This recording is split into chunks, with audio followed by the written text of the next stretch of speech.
Hello guys, welcome to princess Pavi channel. So తెలిసిందే కదా మీ అందరికీ, మేమైతే ఐర్లాండ్లో ఉంటున్నాము. సో ఇక్కడ స్కూలింగ్ ఎలా ఉంటుందని చెప్పేసి చెప్తాను.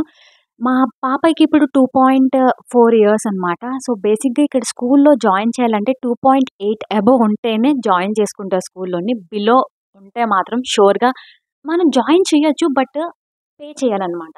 పర్ మంత్కి €1000 అయితే అడుగుతున్నారు, అంటే ఆల్మోస్ట్ 1,00,000 దగ్గర దగ్గర ఉంటుంది. సో 2.8 ఉంటే మాత్రం స్కూలింగ్ ఫ్రీ అనమాట.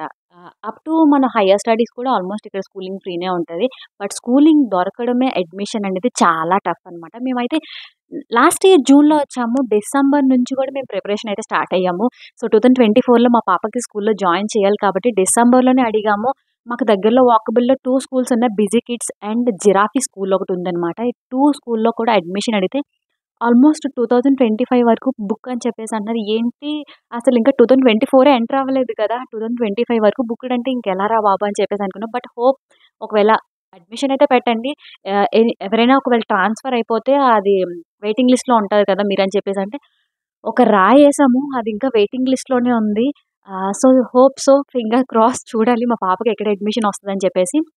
సో నెక్స్ట్ ఏంటంటే, బేసిక్‌గా మన ఇండియా సైడ్ ఏంటంటే సమ్మర్ హాలిడేస్ తర్వాత జూన్ నుంచి కదా మనకి న్యూ క్లాస్ అయితే స్టార్ట్ అవుతది. సో ఇక్కడేంటంటే సెప్టెంబర్ నుంచి స్కూల్‌లో కూడా జాయిన్ చేసుకుంటారనమాట. జూన్ అలా కాదు, సెప్టెంబర్ నుంచి న్యూ క్లాస్ అనేది స్టార్ట్ అవుతది. సో ఒకవేళ అడ్మిషన్ దొరికితే మా పాపకి సెప్టెంబర్ నుంచి స్కూల్‌కి వెళ్తది మేడం గారు. సో ఇలా ఉంటది.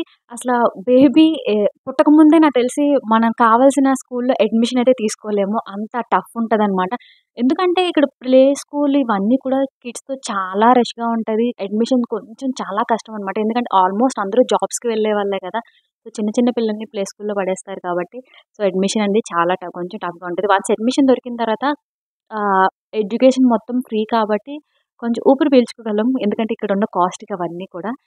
సో సో ఇది ఇలా ఉంటది ఇక్కడ స్కూలింగ్ ప్రాసెస్ అనేది. సో ఇంకా ఏమైనా ఐర్లాండ్‌లో ఎలాంటి విషయాలు ఏమైనా కావాలనుకుంటే కమెంట్ సెక్షన్‌లో కమెంట్ చేయండి. సో నేను కంపల్సరీగా మీకు వీడియోలో అయితే షేర్ చేస్తాను. So see in the next vlog. Bye.